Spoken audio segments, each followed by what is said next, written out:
And hello, everybody. This is Larry Shavaro, the Executive Vice President of First Associates, and I'd like to welcome you to our 10th webinar in our Successful Alternative Lending Strategy series. Today, we're really excited to have our friends from Morningstar Credit Ratings on the phone who are going to take us through typically what's involved in getting a servicer rating and the rankings to get to their top level. And so we'll be joined momentarily by Rich Koch from Morningstar. A couple items as we start. People are sending in some questions in regards to today's webinar. Please continue to send in your questions because at the end we will have a Q&A session. Typically the webinars go for about 10 minutes with a Q&A following Rich's commentary. All of the webinars that we have done are online on the First Associates website at www.onestassociates.com, and you'll be able to view those at your leisure. At the end of our webinar, we have a survey. If you would take a minute and just go through the survey questions, this helps us generate more content for upcoming webinars. We actually developed this webinar from questions on our last webinar about servicer ratings and such. Next slide, please, Rose.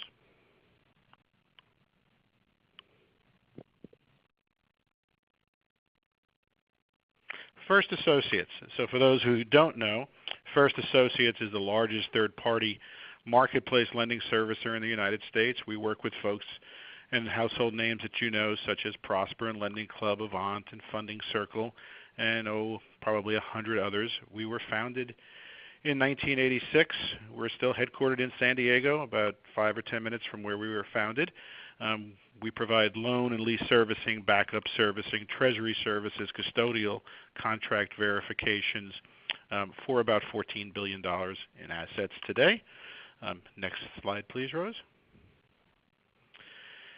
And as always, we want to share with you some of the events we'll be attending. Yes, ABS East is operational this weekend, Sunday, Monday, Tuesday in Miami. There's a lot of correspondence going out. David Johnson, our CEO, will be speaking at Lend It Europe in October, and I will be speaking at Lend 360 in Dallas. The California Financial Services Association has their annual conference in the Palm Springs area. And then our friends from Royal Media host the Power Sports and Auto Finance Summit in Vegas in late October, followed by a busy week in the first week at the end of November, the beginning of November. American Banker is hosting their digital lending conference. They've changed their name from the previous few years, but it's a really good conference. And First Associates will be hosting our first ever Marketplace Lending Networking Breakfast in New York. We'll be sending out invitations for that, but if that's something that you'd like to attend, please at the end of this webinar just shoot us a note and we'll make sure that you get an invite. The seating is limited and it's for platforms and investment banking community in New York. And then to close out the year, we'll be at the Opal Marketplace Lending event in Dana Point, California. Next slide, please. And so we're really excited at First Associates. We have had a big year to date. For those of you who don't know, in March, we received the Lend It Service Provider of the Year Award in front of 500 associates at the Lend It conference in New York City. We were the only servicer to make it to the finals, and it was a really exciting night. So we thank Lend It and their sponsors for choosing us. We went through a pretty rigorous qualification to get there. In April, we launched our speech analytics, which is an artificial intelligence software over our entire call center platform, which provides very deep analytics on why people have the willingness and will or not pay and the reasons for it. And I'm sure Rich will talk about some of the analysis that went into our rating. In July, we opened up a 1,000-seat call center in Baja. We've always had people in Baja, and now we have 1,000 seats where we're able to do some additional work for our clients. It's 35 minutes door-to-door from our San Diego operation, and now that brings our total capacity to date to 1,300 First Associates agents. And This week we're announcing that we have received the Morningstar Top Servicer ranking, which Rich will go through. We are one of the only non-mortgage servicers in the United States to receive a servicer rating, and so we're really excited about that. Next slide, please. And it's my pleasure to introduce Rich Koch. Rich is the SVP on the operational risk side of Morningstar.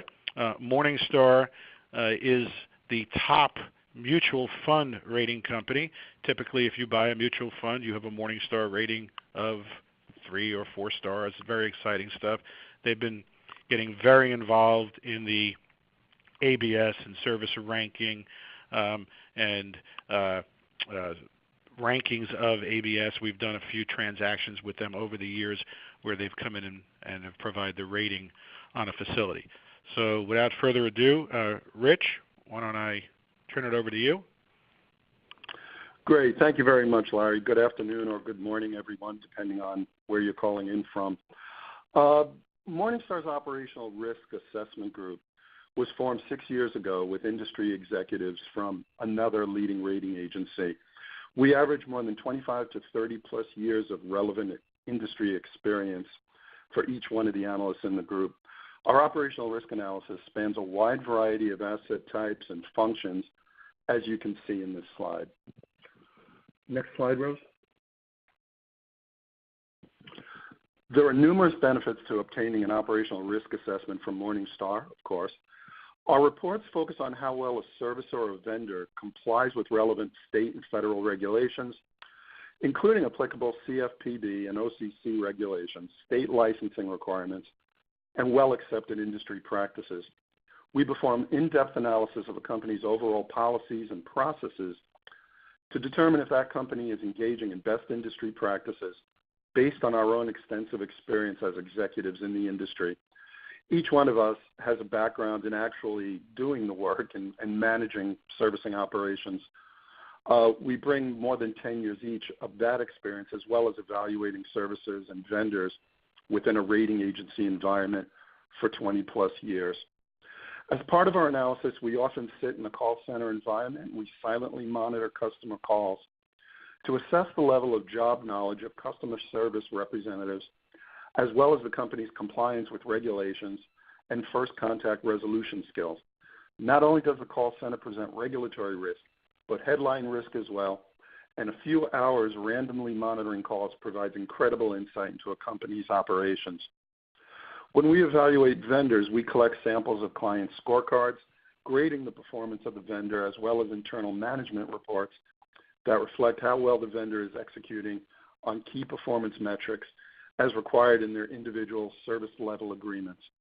It also tells us if the vendor is adhering to best industry practices, good customer service, and regulatory compliance.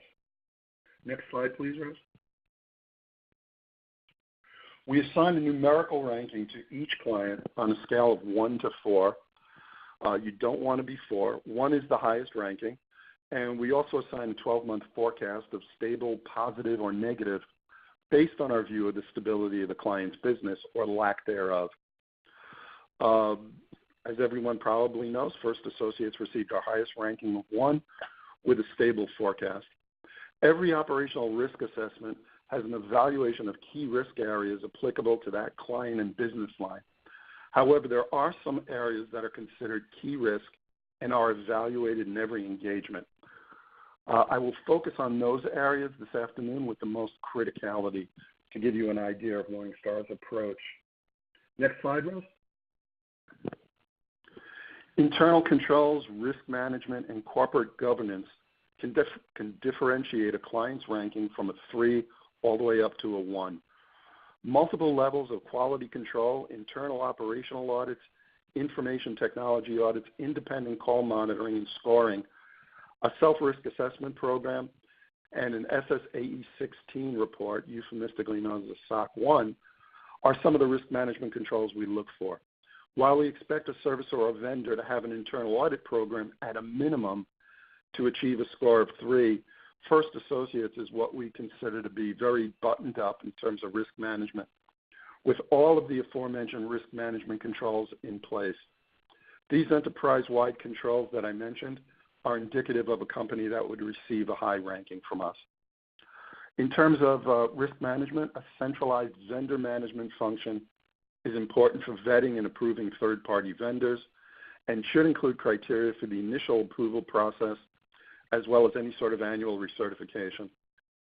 It's important to have clear performance goals embedded in the service level agreement so that a company knows if the vendor is performing up to expectations.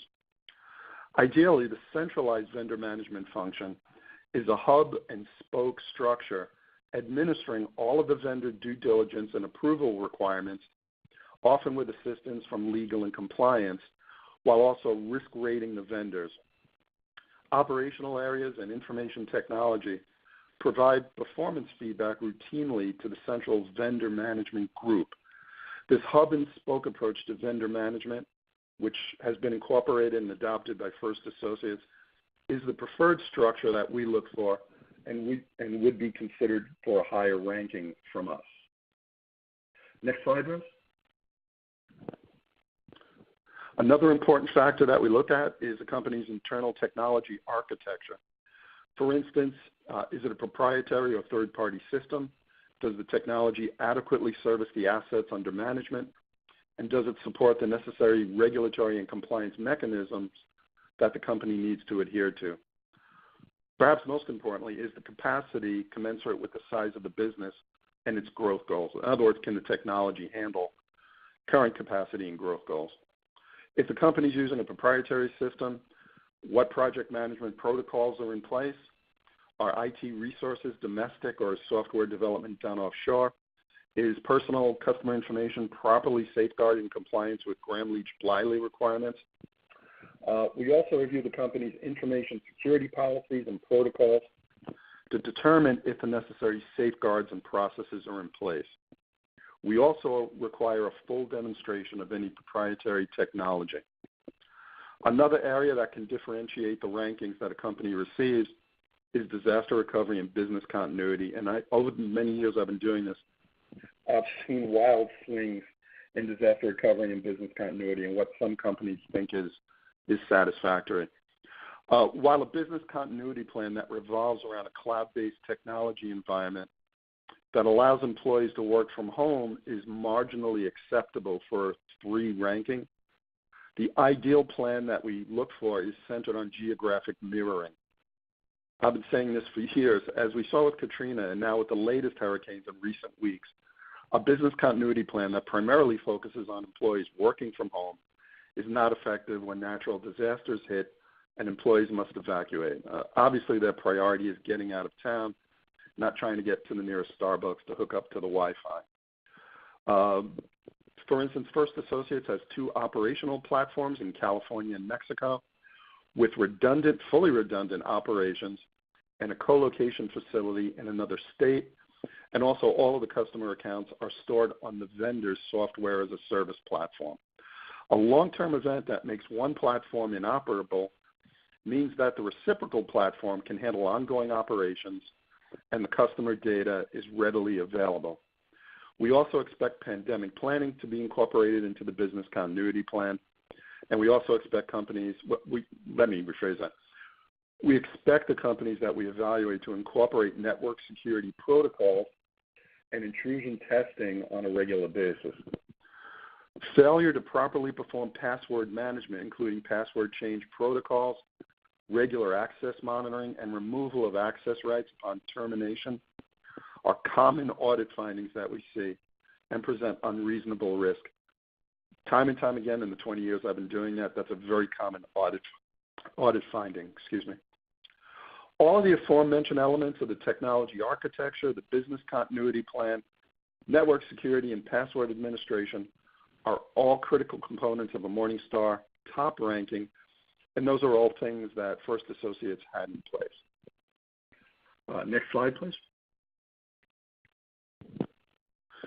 Customer relationship management for a servicer or a vendor can pose significant risks from a client relations standpoint as well as regulatory and headline risk. Our review of customer relationship management takes into consideration many factors including the organizational structure, the call center technology, and an analysis of performance metrics. For instance, we review call center data such as the abandonment rate, average speed of answer, calls on hold, first call resolution, etc. First Associates call center stats included 0.5 abandonment rate, which is superior to industry standards, and the average speed of answer is generally less than 20 seconds. If they were any faster, they'd be answering the phone before it rings. Seriously, those are really great numbers indicative of a company, again, with a high ranking from us. Historically, I've been looking at call centers for 20 years.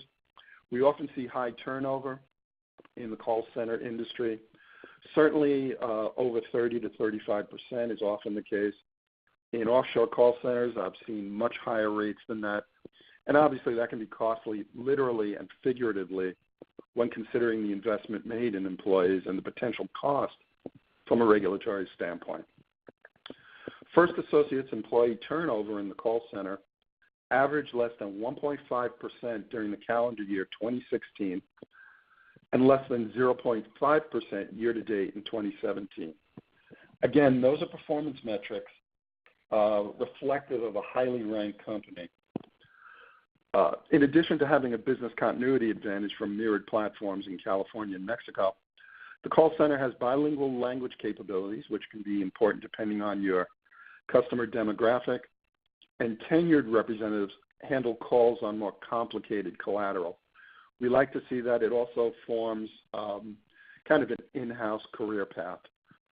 Our review of call centers includes the expectation that there will be extensive call monitoring and feedback of call center agents and the accompanying technology used for that purpose. We expect all services and vendors to have call center technology capable of call routing, interactive voice response, call recording, etc. Larry had touched upon this in his introduction. First Associates uses a third-party artificial intelligence-enabled speech analytics platform, I know that's a mouthful, that monitors 100% of all inbound and outbound traffic. It provides an enhanced compliance environment, verifying that all required identity verifications and disclosures have been made, and automatically flags calls with compliance issues to be reviewed by management.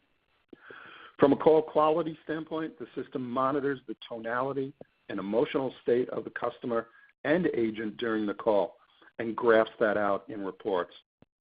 From a delinquency standpoint, I know Larry touched upon this as well, a record of reasons for default is stored in the system, both important to the internal collections initiative as well as the client.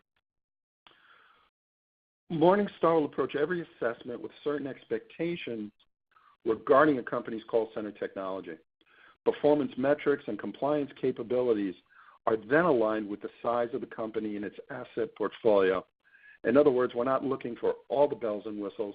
We're looking for what should be reasonably in place, commensurate with the size of the company and the type of portfolio they're servicing.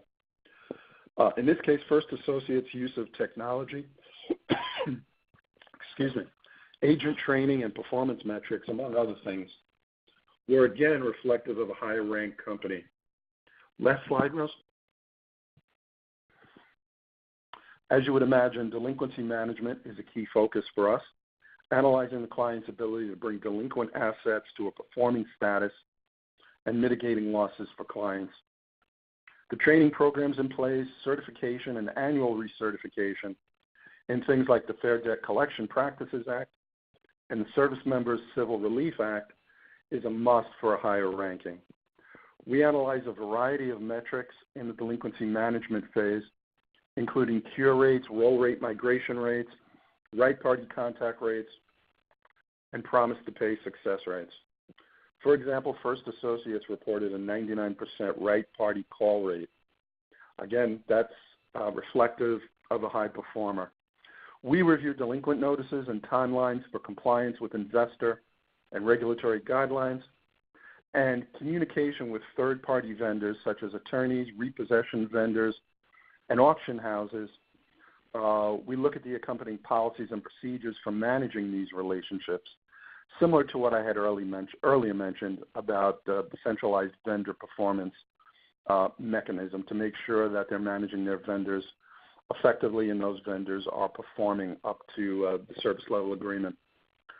In summary, while a Morningstar ranking encompasses many operational areas, too numerous to cover here, the aforementioned represented a very high-level overview of some key risk areas that you'll see consistently through all the analysis, all the reports that we do. Larry, I'm going to send it back to you for the Q&A section. And Rich, thanks so much. That was a great overview in regards to the process. We've received a whole bunch of questions that have come in, and let me just start with the first one for you. You went through a lot of information. How long is this process, and what are the major critical steps? Well, the length of the process can, depend on a few factors. We have numerous clients come to us that would like to get a ranking as soon as possible. They're launching a new product, a new marketing initiative. They're competing on an RFP. And the reports that we do are an excellent way, because everything we do is public, is an excellent way to kind of let the market know what your capabilities are, that you've been validated by an independent, well-known, respected third party. The short answer to the question is we can usually get an on-site meeting done within 60 days or so of you notifying us. As you know from going through this experience, we have information requirements that we send to a potential client. It's kind of a laundry list of all the information and data that we require up front. We'll also send you an agenda. It's a topical agenda that lists all the areas that we want to talk to your people about. We schedule the on-site review. It's really informal. What we're looking for is to get to know your management team, for each manager to do a presentation regarding their individual areas.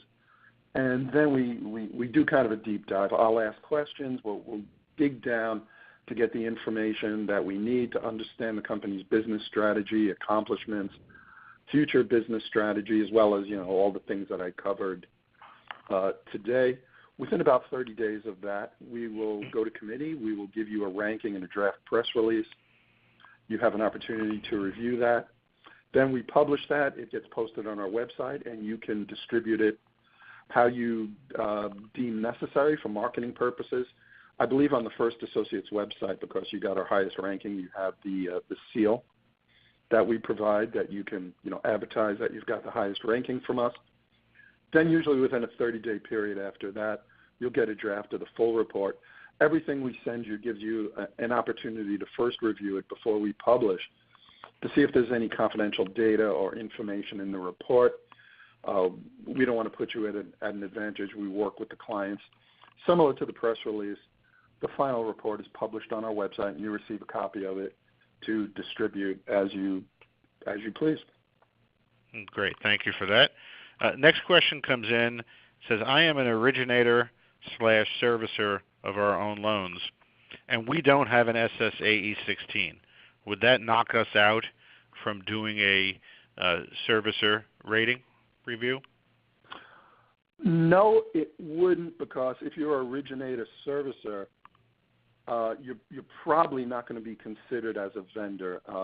Not to get too deep in the weeds, but I evaluated a company last year called the Money Source. They originate, they service their own portfolio, and they also do sub-servicing. So their primary servicer ranking doesn't require an SSAE 16 because they're not a vendor. For their sub-servicer ranking, because they're servicing for third parties, an SSAE 16 would get them a higher ranking probably, but they already have a very robust quality control and internal audit function. So not having the SSAE 16, especially if you're not out there presenting yourself as a third-party vendor, would not be an issue as long as you've got quality control embedded in the organizational structure and preferably some sort of independent internal audit, whether or not that's internal reporting to the board or hiring a third-party internal auditor. But the quick answer to the question is it's not necessarily a fail. So if they were a third-party servicer that did not originate, then they would need an SSAE 16, or what is now to become an SSAE 18? I never say that they need it. If they've got internal audit and quality control and they're a vendor, they could probably be a 3.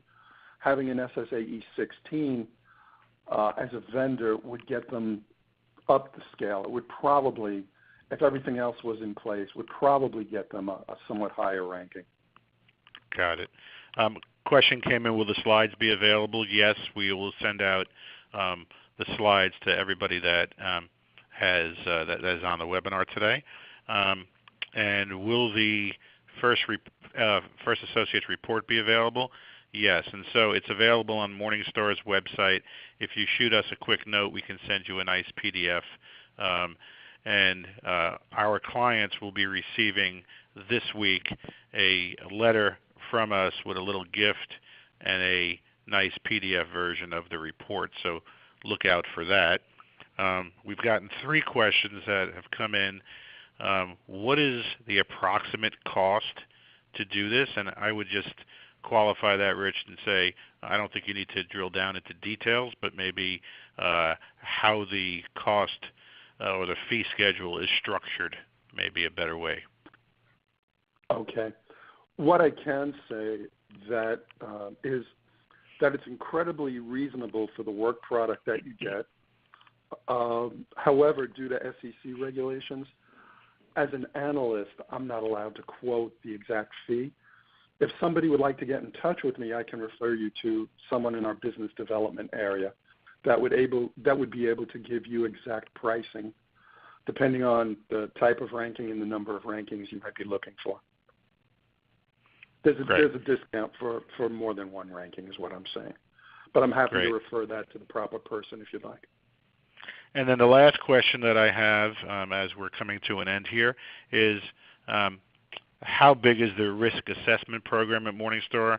Basically, how many vendors and servicers do you cover today? It runs across multiple assets.